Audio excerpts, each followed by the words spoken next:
C'est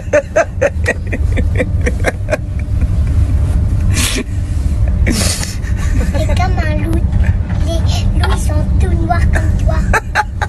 Bon, là on a une vidéo à juger, savoir si c'est très malaisant, ou si c'est mignon, ou rigolo, ou tout ce que vous voulez, d'une petite fille dans un train, je crois, qui s'adresse à l'homme qui est derrière elle. Et alors apparemment, je sais pas cette fille d'où elle débarque, hein, mais elle découvre un noir, je sais pas si c'est la première fois, et donc elle fait cette comparaison avec les loups. Et on a sûrement, ça doit être le pote du noir, hein, qui est en train de filmer et qui se marre derrière. Et du coup, il y a eu plusieurs réactions sur cette vidéo, et j'aimerais les commenter parce qu'elles sont intéressantes. On a déjà des commentaires de type « Le loup est majestueux, on accepte, nos cœurs sont ouverts. En vrai, le loup ça va, j'accepte en vrai. Au moins, elle a dit comme un loup. » Donc entre parenthèses, on a un commentaire singe, pour dire que voilà, elle a pas comparé un singe. Quelqu'un d'autre qui dit c'est stylé le loup. Quelqu'un d'autre qui dit c'est limite un compliment. Comment ça va, c'est stylé le loup. Et alors, déjà, rien que ça m'a fait réagir. C'est quand même dingue. On en est à un niveau où on catégorise les animaux. Apparemment, le loup est au-dessus du singe, dans la catégorie bien, pas bien et tout ça. C'est-à-dire que tu peux traiter quelqu'un de loup, c'est stylé, c'est classe, ça va.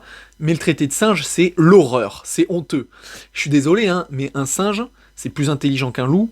Un singe, c'est plus proche que nous. Donc en fait, il y a sur plein de critères, si tu devais faire vraiment une hiérarchie entre le loup et le singe, je pense qu'il vaut mieux être un singe qu'un loup. Et donc voilà, c'est marrant de voir comment, et la plupart sont des blacks hein, qui répondent à ça, disent que voilà, eux, ils préfèrent être comparés à des loups qu'à des singes. Donc voilà, ils sont dans un matrix.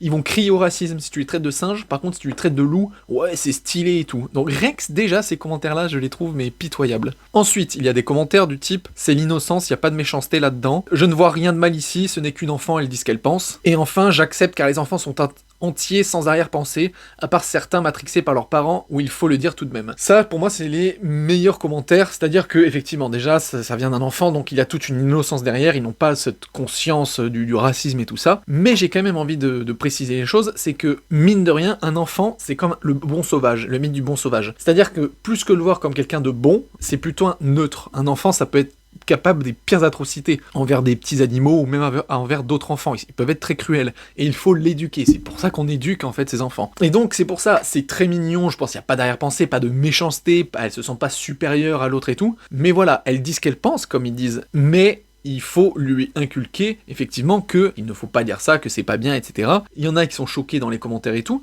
mais en fait, faut voir des vidéos en Afrique, quand t'as des journalistes ou des explorateurs, enfin bon bref, des gens qui vont dans des tribus, des castes en Afrique et tout ça, des fois t'as des enfants noirs, ils n'ont jamais vu de blanc de leur vie, et quand on voit les extraits où il y a les blancs qui sont dans ces tribus, il y a tout un attroupement de noirs, d'enfants noirs et tout, qui se mettent autour du blanc, et à le regarder, mais comme si c'était une bête de foire, ou un truc incroyable, mais qu'est-ce que c'est que ce truc? Parce qu'ils ont jamais vu de blanc.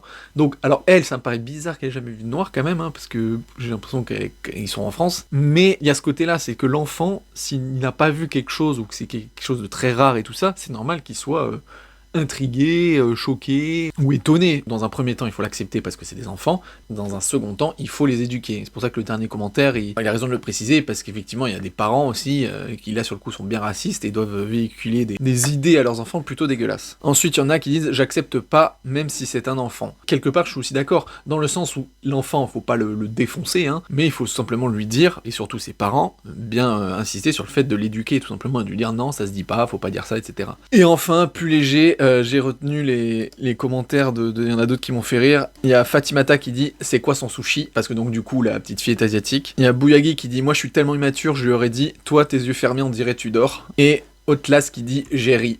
Bien sûr R-I-Z. Donc voilà, j'ai trouvé ça marrant de répondre vanne par vanne.